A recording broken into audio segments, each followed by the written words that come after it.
¿Ya empiezo, doctora? Sí, por favor. Bueno, hola a todos. Hoy siguiendo con el temario, ya es el último tema de este bloque, es apendicitis y tumores apendiculares. Si se les traba la presentación o se deja de ver, me dicen porfa. Bueno, antes de empezar con este tema, para ver apendicitis, es importante que recordemos poquito acerca de la anatomía del apéndice vermiforme. El apéndice recuerda que es una estructura cilíndrica hueca fusionada al ciego, o también en algunas literaturas la llegan a describir como un divertículo verdadero, no patológico, del ciego.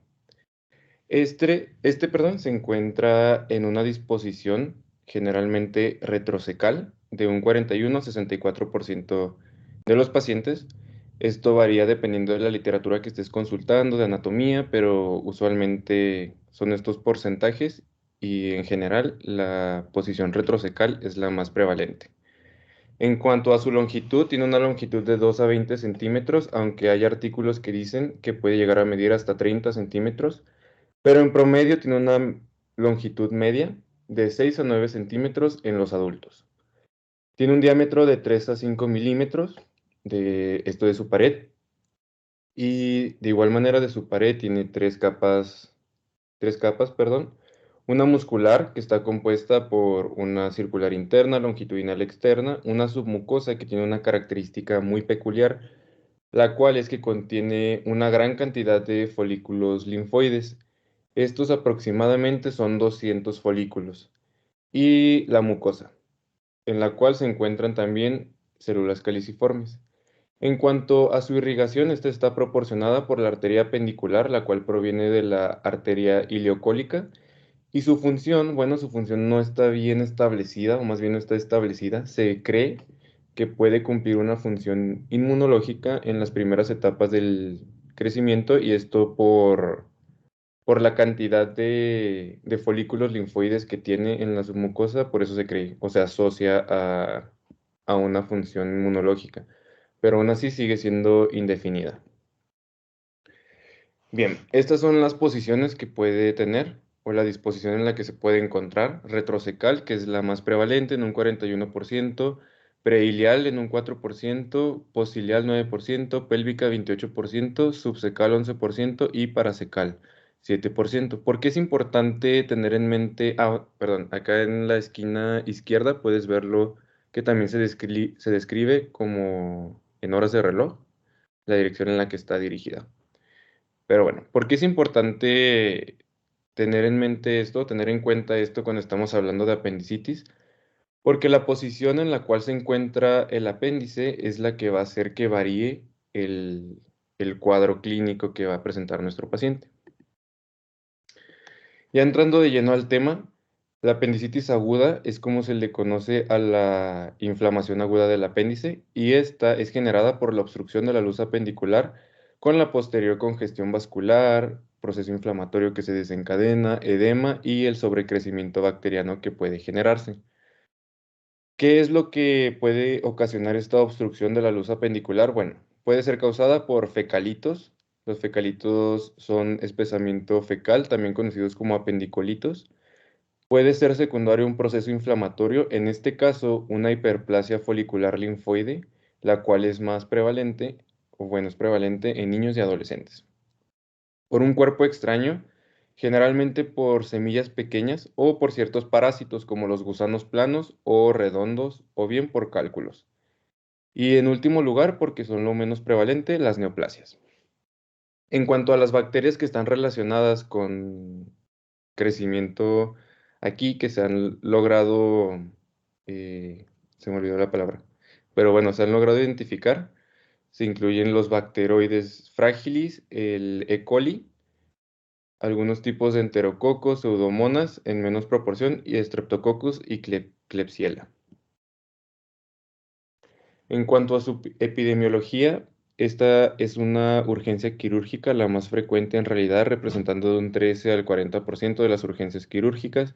Tiene una prevalencia del 7 a 8%, una edad media de aparición de 10 a 19 años.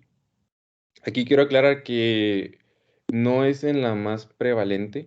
Lo más prevalente es a partir de los 20, 30 años, en ese rango de edad de 20 a 30 años, pero en niños pequeños, en preescolares, es menos frecuente. Entonces, lo más joven en lo que aparece con mayor frecuencia, de 10 a 19 años. Lo más prevalente, de 20 a 30 años, y de 30 a 79 años solo tiene una prevalencia del 10 al 15%. En cuanto a su predominio, ya sea en varones o mujeres, es ligeramente más prevalente en varones, una relación de 2 a 3 a 1 con respecto a las mujeres, o en ciertos libros lo expresan en porcentaje un 8.6% en hombres, 6.7% en mujeres. Y se estima, esto de acuerdo a la Organización Mundial de la Salud, que del 7 al 12% de la población mundial va a desarrollar esta enfermedad en algún punto de su vida. En cuanto a sus presentaciones o clasificación, también podríamos decirlo, de la apendicitis aguda, bueno, puede ser una apendicitis simple, que nada más es la inflamación de la pared del apéndice, una apendicitis flemonosa. Recuerda que un flemón es como se le conoce a la inflamación aguda y purulenta, que a diferencia de un absceso tú sabes que está bien delimitado, un flemón no está bien delimitado y esta inflamación purulenta va a extenderse de forma difusa por el tejido, en este caso el apéndice o la pared apendicular. Puede tratarse entonces de una apendicitis purulenta ya cuando hay un mayor proceso inflamatorio, un mayor compromiso vascular, y esta progresa a gangrena, perforación, peritonitis, que estas últimas dos ya son complicaciones. Puede ser también una apendicitis perforada, un absceso apendicular o apendicitis crónica o recurrente. La apendicitis crónica o recurrente es algo raro. Este lo excluyo de las otras porque es un síndrome doloroso abdominal que se le ha visto una asociación con la inflamación por cierto tiempo del apéndice y esta remite por sí sola. Pero haciendo de lado esta apendicitis recurrente o crónica, las otras cuatro anteriores puede decirse que van de la mano. ¿Por qué? Porque comprenden las fases del apendicitis. La primera fase es la fase catarral o edematosa. Esta se desarrolla a partir de las 4 a las 6 horas de que se empieza a dar este proceso inflamatorio por la obstrucción de la luz apendicular. Y la característica aquí, anatomopatológica, es que la pared apendicular va a estar hiperémica, va a haber una congestión vascular de predominio venoso, una disminución del flujo linfático y venoso. Después, al pasar las 6 a 12 horas, se da la fase flemonosa o supurativa, donde hay una mayor congestión venosa con una disminución del flujo linfático y venoso y va a haber aparición de exudado fibrino purulento. También se le puede conocer como fase fibrosa, por aquí empieza a haber un proceso también fibroso de la pared, para después a las 12 a 24 horas pasa a una fase gangrenosa donde ya hay un compromiso arterial, linfático y venoso muy importante y comienza un proceso necrótico, perdón, de la pared apendicular. Y bueno, pues este va a llevar un mayor componente inflamatorio y más cantidad de contenido purulento. Y por último, transcurridas las 24 o 48 horas, depende de dónde lo estés leyendo, se da la fase perforada. La fase perforada, como su nombre lo indica, pues ya es la perforación de la pared apendicular.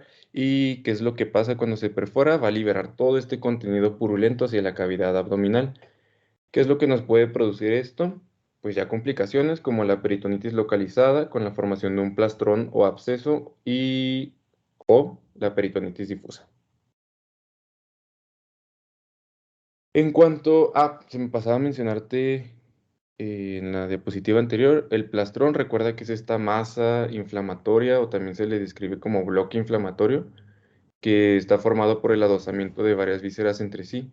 Aquí, en el caso del plastrón apendicular, va a ser una tumoración inflamatoria que va a estar constituida por el apéndice que está inflamado, por las vísceras adyacentes y el epiplan mayor.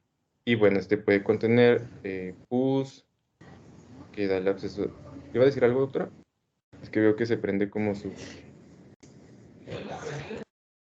No, discúlpame. Ah, ok. Bien, pues eso nada más era como comentario.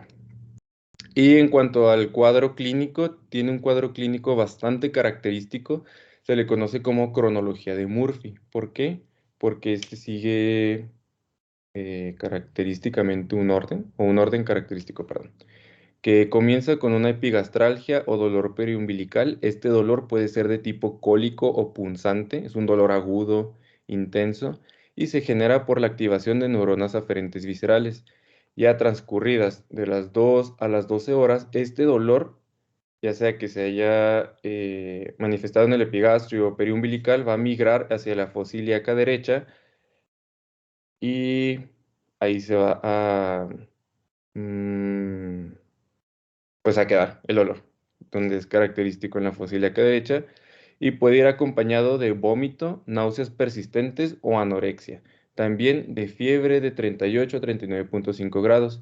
Ya transcurridas 72 a 92 horas puede ocurrir la perforación de este plastrón que se forma o una peritonitis generalizada o una sepsis, que bueno, eso ya entra dentro de las complicaciones.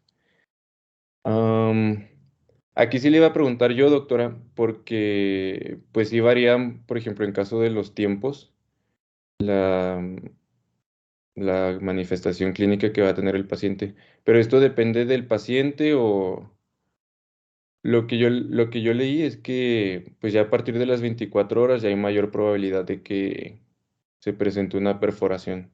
Pero, por ejemplo, en esta literatura que consulté, menciona que a las 72 a 92 horas. Ok, el horario que te dan es un horario estimado, ¿sale? No podemos decir que exactamente a las 24 horas el paciente va a tener una apéndice perforada. Porque para empezar, el cuadro se va tomando desde el comienzo de la inflamación y no desde el comienzo desde la sintomatología. Entonces no podemos estar completamente seguros cuánto tiempo tiene. El tiempo solamente es un estimado como para darte una idea si estará complicada o no estará complicada para el tratamiento tanto médico que le vas a dar el antibiótico como para el abordaje quirúrgico que le vas a realizar.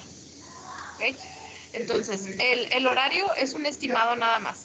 Está dado por el tiempo aproximado que se tarda el edema en generarse. Haz de cuenta que la apendicitis es una inflamación, se genera una obstrucción en la luz y el moco se va quedando dentro de la luz apendicular. Como no tiene salida, va a aumentar la presión dentro de esta área y la pared se va a ir quedando sin vascularidad. Primero lo que tienen es la pérdida de el retorno venoso. Con esto se va a generar más edema, más inflamación y después tenemos la pérdida de la vascularidad arterial. Con esto se empieza a generar lugares de necrosis, ¿ok? Y con esto, toda la estasis bacteriana que tenemos dentro de la apéndice va a generar material purulento. Cuando tenemos ya material purulento por el moco, por la estasis bacteriana y aparte una disminución de la irrigación sanguínea, es cuando se da la perforación. Y al momento de que se da la perforación, esto sale hacia la cavidad abdominal y es cuando se comienzan a formar los plastrones, que no es otra cosa más que el peritoneo y las vísceras abdominales haciendo casita a esa pus para que no se vaya a todo el abdomen, ¿sale? Pero el horario es estimado, es nada más como una idea de cuánto tiempo se tarda en complicarse el apéndice. Bueno, gracias, doctora. Bueno, algo muy importante hablando de la apendicitis es la exploración física, porque con una buena exploración física, una buena anamnesis del paciente ya se puede establecer un diagnóstico y dar un tratamiento oportuno. Para esto existen puntos dolorosos abdominales y signos que vamos a explorar. Un punto aquí muy importante es el punto de McBurney. Este punto se va a localizar, se va a trazar una línea desde el ombligo hasta la espina ilíaca derecha, claro, en su cara anterosuperior y esa línea se va a dividir en tercios. El segundo tercio o el tercio proximal a la espina ilíaca derecha es donde se va a localizar el punto de McBurney, que si es que se ve mi cursor, pues aquí lo puedes ver. la línea del ombligo hasta la espina ilíaca, su cara antero superior, y aquí está el segundo tercio o el tercio proximal a la espina ilíaca. Aquí es donde se va a localizar la hipersensibilidad secundaria a este proceso inflamatorio característico de la apendicitis. También otro signo que se realiza con frecuencia es el signo del psoas. El signo del psoas, en caso de ser positivo, indica que estamos frente a una apendicitis retrocecal y este se realiza haciendo una extensión de la pierna derecha con el paciente de cúbito lateral. Pues vemos al paciente de cúbito lateral y la pierna la vamos a poner en extensión y lo vamos a hacer poquito hacia atrás. Y esto le va a provocar el dolor al paciente. ¿Y por qué provoca dolor? Como su nombre lo dice, por el músculo psoas, al momento de contraer se va a rozar el apéndice y esto le va a generar mucho dolor. Y luego está el signo del obturador. Aquí este se realiza con el paciente de cúbito supino. Se va a flexionar el muslo derecho junto con la rodilla en un ángulo aproximado de 90 grados y se va a realizar una rotación interna de la cadera, que es lo que va a evocar el dolor aquí en la fosa ilíaca derecha. Y el signo de Bloomberg, que quizás lo has escuchado también como signo de rebote. Este indica una irritación peritoneal y pues bueno, es el dolor provocado cuando se descomprime bruscamente, perdón, la fosa ilíaca derecha, aquí en el punto de McBurney. Para este signo se recomienda distraer al paciente, ya sea haciéndole una pregunta, algún comentario, más que nada preguntas. Le puedes preguntar, por ejemplo, cómo empezó el dolor, la característica, etcétera, y pues descomprimir bruscamente para provocar el dolor. Otro signo es el signo de Chutro. Este signo es la desviación del ombligo hacia la derecha de la línea media y este se da por la contracción involuntaria de defensa que van a generar los músculos por este proceso inflamatorio. Entonces el ombligo sí se va a ver como tirado hacia la derecha. El signo de Robson, que es dolor en la fosa ilíaca derecha al comprimir la fosa ilíaca izquierda. Y entre otros signos importantes está la talopercusión. Este se puede realizar con el paciente de cúbito prono, se flexiona la pierna derecha y se realiza una talopercusión. O con el paciente de cúbito supino también se levanta ligeramente la extremidad y se realiza una talopercusión. Y esto va a evocar el dolor en la fosa ilíaca derecha. Otro signo es el signo de Dunphy. Aquí se le pide al paciente que tosa y al toser le va a doler mucho también, igual en la fosa ilíaca derecha. En caso de estar frente a un paciente con una clínica atípica o que los otros signos no sean muy evidentes, se puede indicar un tacto rectal y aquí se va a poder palpar la masa inflamatoria o plastrón y esto indica que estamos ante una apendicitis pélvica. Pero bueno, yo creo que como que así nada más hablándolo, eh, pues no se entienden muy bien los signos porque habría que explicarlo pues haciéndolo. Entonces aquí traje un video, está muy cortito la verdad, nada más son estos que dije ahorita para que vean cómo se... Me dicen si se escucha, por favor. Ese punto, ¿ok? Sí se escucha, ¿verdad? Presionamos, miramos la cara del paciente y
Bueno, yo creo que ya queda más claro así, viéndolo poquito. Yo sé que el video no es como que de la mejor calidad, pero bueno.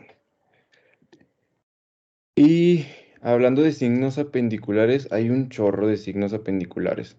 Creo que hay más de estos, bueno, como 5 más creo.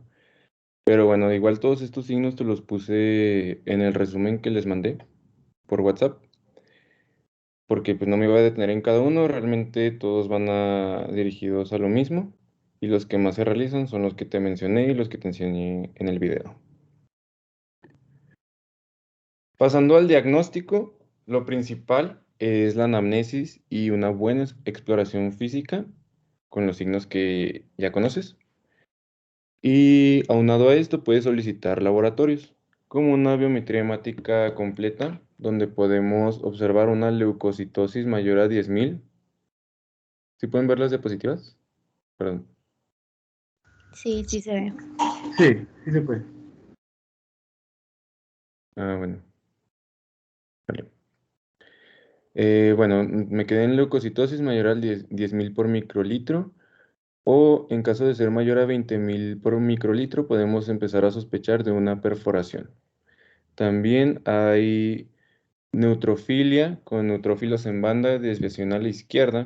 Esto quiere decir, los neutrófilos en banda, recuerda que son neutrófilos inmaduros que están siendo generados porque recuerda que está presentándose un proceso inflamatorio agudo. Se solicita también un examen general de orina, donde es frecuente encontrar una hematuría microscópica. Ojo, aquí es hematuría microscópica. En caso de ser macroscópica, ya podemos pensar en algún diagnóstico diferencial. Y otros estudios que se solicitan, electrolitos séricos. Estos pacientes pueden llegar a tener una deshidratación considerable. En ese caso, pues debemos tratarla.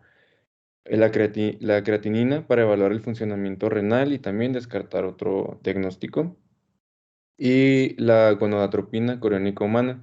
Esta se debe solicitar en todas las mujeres en edad fértil porque siempre hay que descartar la presencia de un embarazo. Y en cuanto a estudios de imagen, está la tomografía computarizada. Esta es la que se prefiere, tiene una sensibilidad de 90% con una especificidad del 80 a 90%.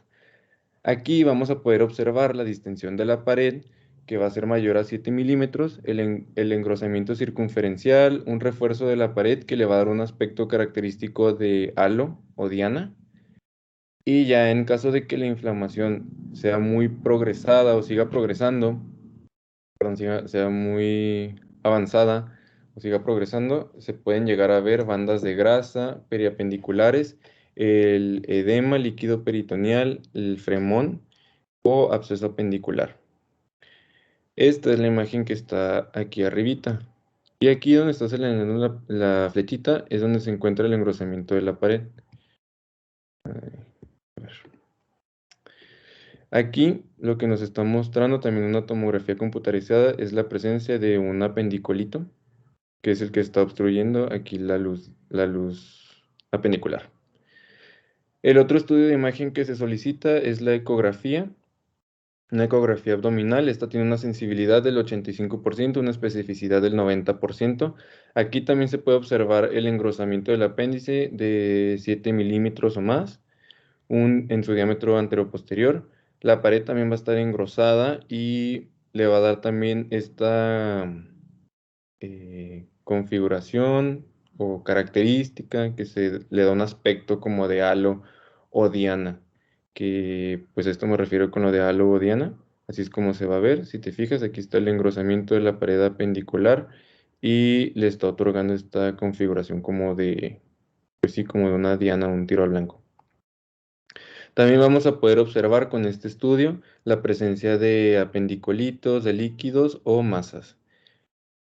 Y ya en casos de que teniendo todo esto siga siendo muy difícil el establecer el diagnóstico, se puede indicar una laparoscopía diagnóstica, pero esta se deja al último porque pues es un estudio invasivo. Algo más iba a decir aquí. Bueno, también puede llegar a solicitarse la proteína C reactiva y la procalcitonina, porque estos nos van a sugerir la perforación o absceso, la presencia de un absceso. Es muy importante también tener en mente los diagnósticos Ok, diferenciales. antes de eso, discúlpame Luis Javier, antes de eso, hazle una para atrás. Ok, principalmente el diagnóstico de los pacientes es por clínica. ¿Ok? Se le van a pedir laboratorios. Espero que traigas la clasificación. Ahorita, en cuanto a los laboratorios que se van a pedir, tienen que pedirle también siempre en pacientes femeninas en edad fértil un pie. ¿Ok? Se les pide la VH, es posible que tengamos leucocitosis, el ego que no tengamos patología en ella, y los estudios de imagen, el primero que se pide es el ultrasonido, ¿sale? No vayan a estar pidiendo tomografías a todo proceso, a todo dolor abdominal que crean que es un proceso apendicular. En cuanto a la laparoscopia diagnóstica, sí se realizan, y esto es solamente colocar la cámara dentro del abdomen, como al abordaje de una cirugía laparoscópica, pero solamente con un puerto y solamente para dirigir la cámara. Okay. Si se visualiza que es un proceso apendicular, entonces se coloca los más cortos y se transforma de una laparoscopia diagnóstica a una apendicectomía laparoscópica. ¿Sale? Bueno, ¿qué no les iba a decir de aquí? No, continúa.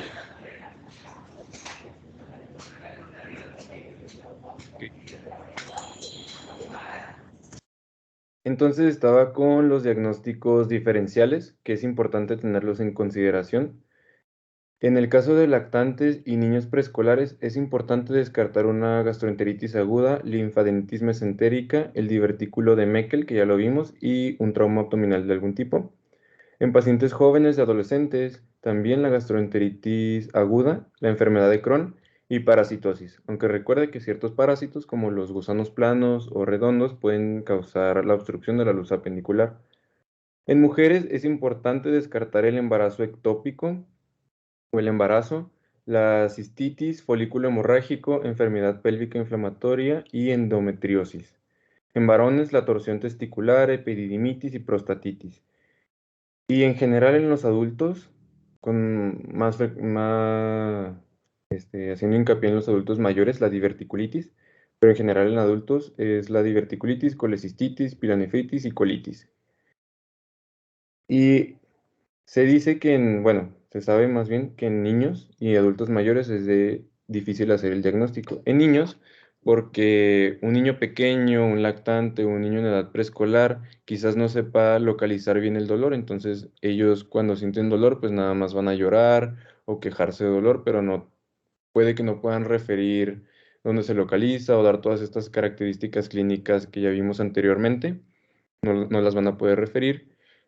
Y en caso de los adultos mayores, por la pérdida de sensibilidad puede que dejen pasar este dolor que están presentando o que se combine con alguna comorbilidad que tenga ya el paciente y no le den importancia a ese dolor, o también que vivan pacientes que viven muy retirados, también llegan a complicarse porque pues, no tienen la facilidad de acceso al sector salud.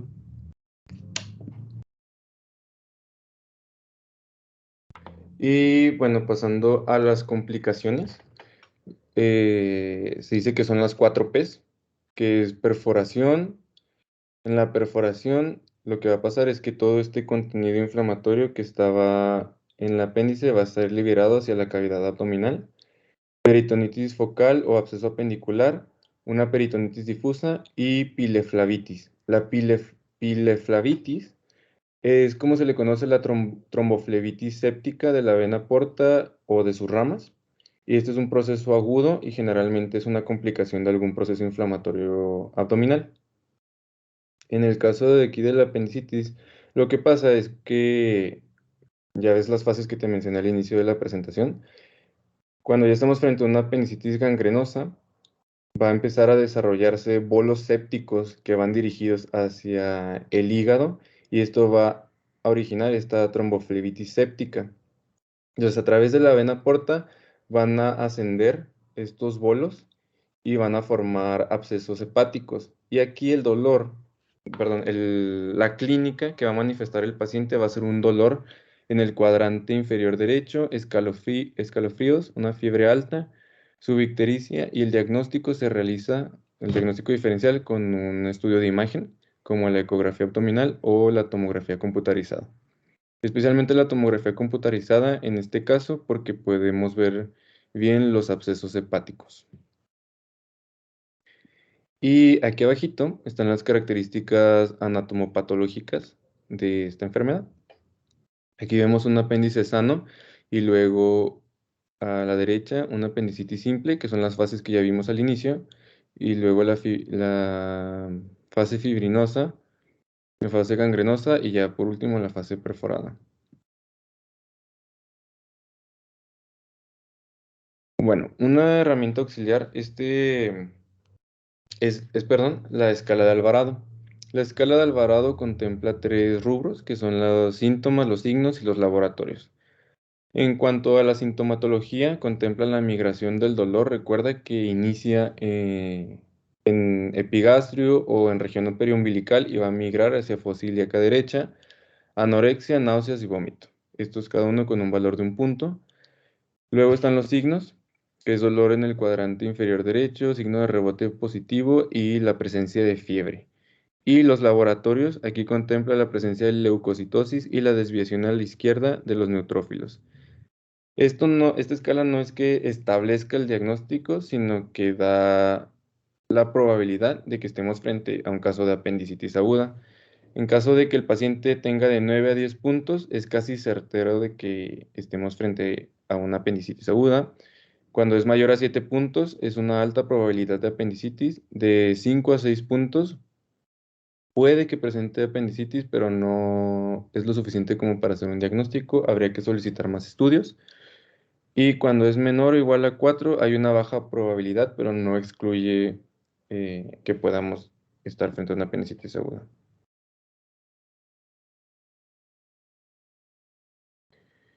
Y en cuanto al tratamiento, bueno, doctora, es que no sé cuál escala es la que me estaba diciendo ahorita. No sé si se refería a esto, porque en Sí, realidad... es la de Alvarado. También hay otro tipo de escala que se llama Ripasa, ¿sale?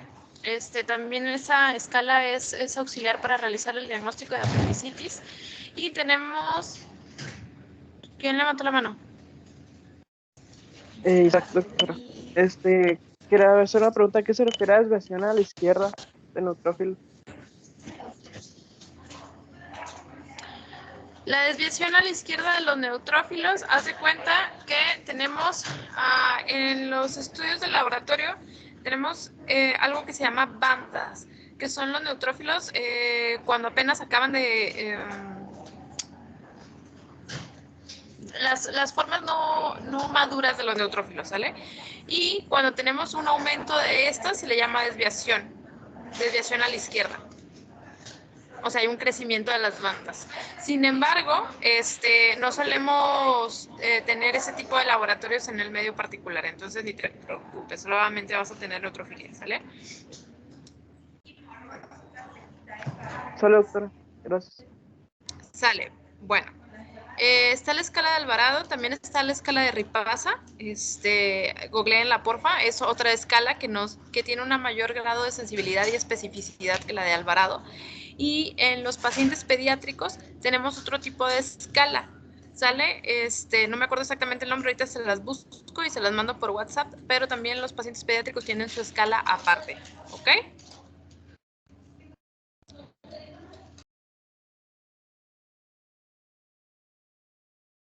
Gracias, doctora. Bueno, y ya teniendo el diagnóstico, seguimos con el tratamiento y pronóstico. El tratamiento aquí es quirúrgico, una resección quirúrgica o apendicectomía, ya sea abierta o laparoscópica, más el drenaje del absceso apendicular en caso de que presente un absceso.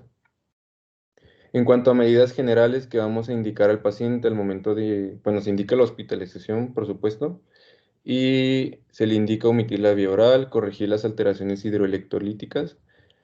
Esto se puede hacer mediante la reposición hídrica con un suero salino y se otorga una profilaxis antibiótica, la que recomiendan que viene el libro y también lo corroboré con la GPC.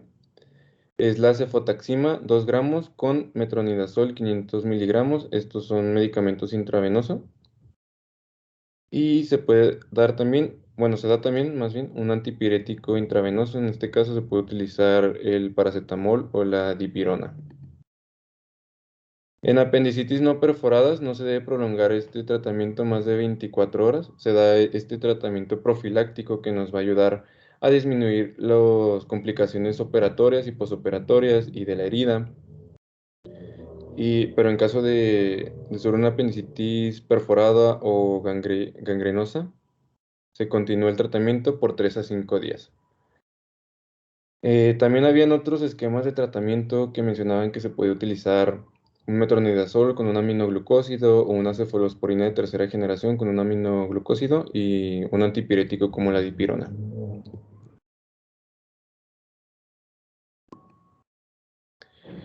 Y bueno, pues esto es un resumen del procedimiento que se realiza.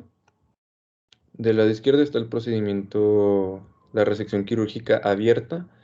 Aquí se realiza una incisión transversal de Davis o de Rocky en el cuadrante inferior derecho o una incisión oblicua que se llama de MacArthur-McBurney. Y cuando existe un flemón, se hace una incisión en, en la porción subumbilical de la línea media. Una vez que se realizan estas incisiones, pues ya se va a penetrar hacia el peritoneo, se va a identificar el apéndice inflamado, porque va a tener una característica anatomopatológica como la que te mostré y una consistencia firme. Después se moviliza hacia el campo operatorio, se va a manipular con cuidado porque recuerda que si se llega a perforar, pues va a contaminar las vísceras abdominales. Y se va a colocar una ligadura en el mesoapéndice y una ligadura en la base del apéndice. Esta ligadura es una ligadura absorbible, se va a pinzar y ya se secciona la pieza. Y después se va a realizar una sutura que se conoce como bolsa de tabaco o enceta. Está en la pared cecal y luego se va a invertir este muñón para formar un pliegue en la pared del ciego. Y pues es esto que ves aquí, en realidad. Y acá está la laparoscópica.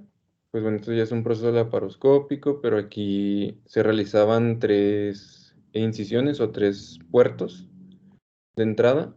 Uno de 10 milímetros en el ombligo, otro de 5 milímetros en la línea media en la región suprapúbica y luego uno más de 5 milímetros también Doctores, a mitad de estos dos. discúlpame, Luis Javier. Sí, Tengo que entrar a quirófano, ya me hablaron, ya está el paciente en sala, vamos a dejar el tema aquí. Mañana terminamos el tema con lo de la cirugía y los tumores apendiculares, ¿sale?